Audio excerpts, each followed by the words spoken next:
Retire. This is not an easy decision. Honestly, it's the hardest decision of my life. But it is the right decision for me. For the last 4 years or so, I've been in this cycle of injury, pain, rehab, injury, pain, rehab.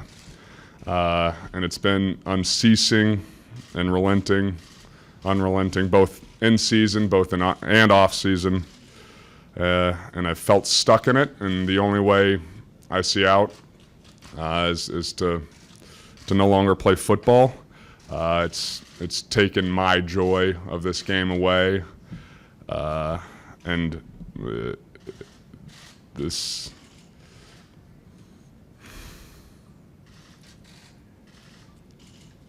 Sorry.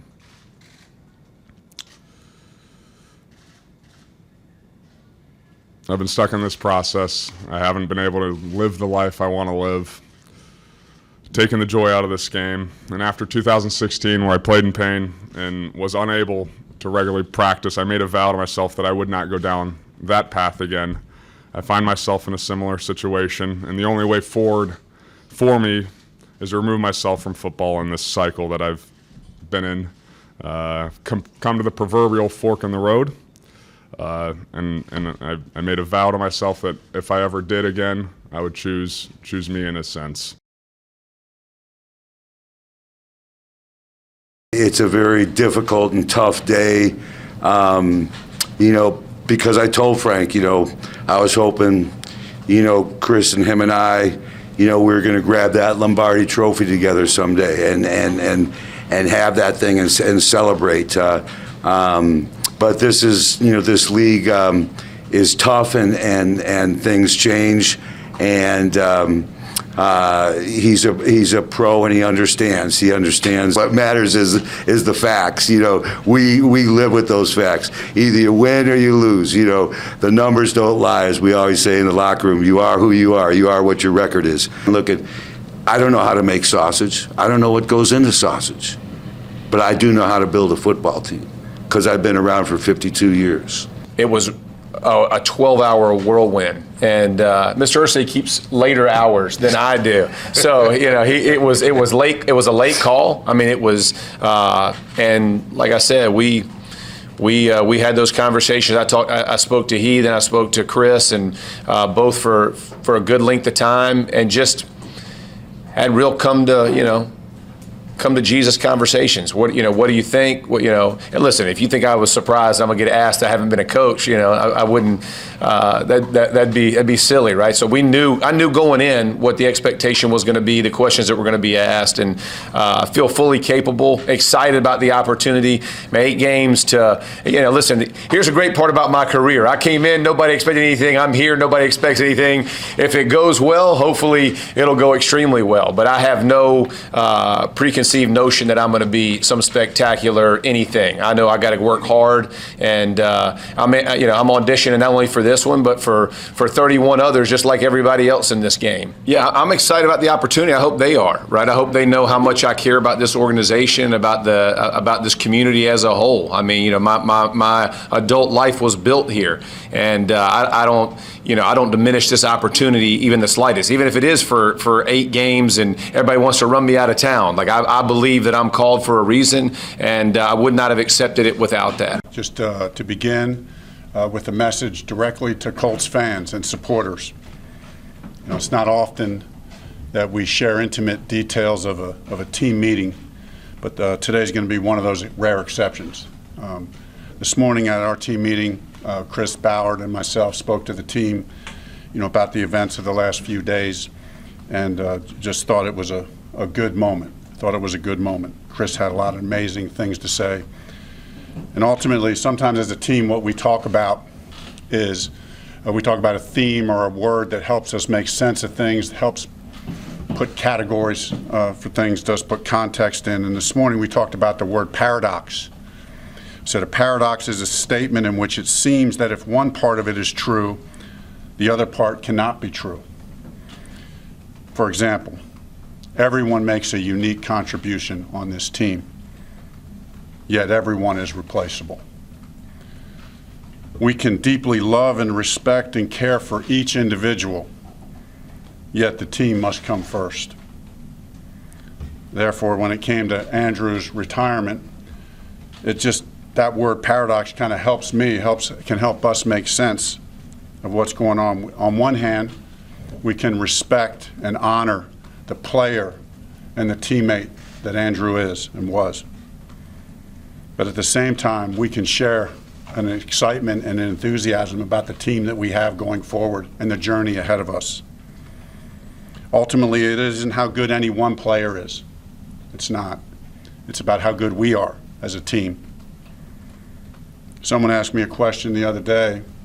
Is there any sense that you felt like Andrew is letting down the team? And the answer was an emphatic no. And why is that? Well, Colts fans know that we use a metaphor around here of climbing Mount Everest to depict the journey of a regular season and the quest to get to the top and to win a world championship. And anyone who's made that climb knows that it requires a total commitment of the heart, complete and total commitment of the heart. And when Andrew spoke to us the other day, he spoke of how the cycle of injury and pain and rehab, injury, pain, rehab, injury, pain, rehab over 4 years had taken its toll. It had essentially sucked the passion, the joy, the fun out of football. And so Andrew did the right thing. He did the right thing for himself, and he did the right thing for the team, knowing the requirement and the commitment that's needed for the journey ahead. He did the courageous thing, and he did the honorable thing. One last thing, I mean, we all know, as far as Andrew's concerned, make no mistake about it, we know this guy isn't done climbing mountains. He's very talented. This is just a new beginning and a new chapter for him. I mean, can you imagine if he inspired millions of kids to learn how to read? How would that mountain be to climb? But also, let me assure Colts fans of this. This team is not done climbing. In fact, we're just getting ready. We're just getting started, and we can't wait.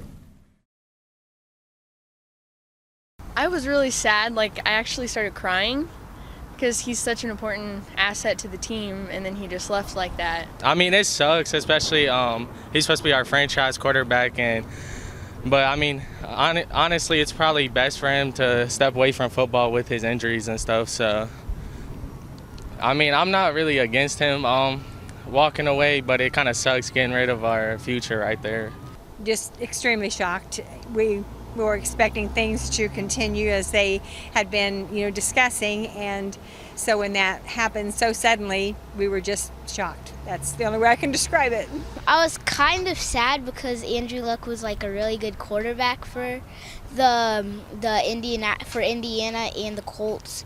So yeah, I was kind of sad seeing him leave last night. Well, I think as much as he loves the game of football, as much as he loves his teammates, he loves the fans, I think he's got to do what's right for him. And with all that in consideration, I think he did the right thing. His heart was not in the game.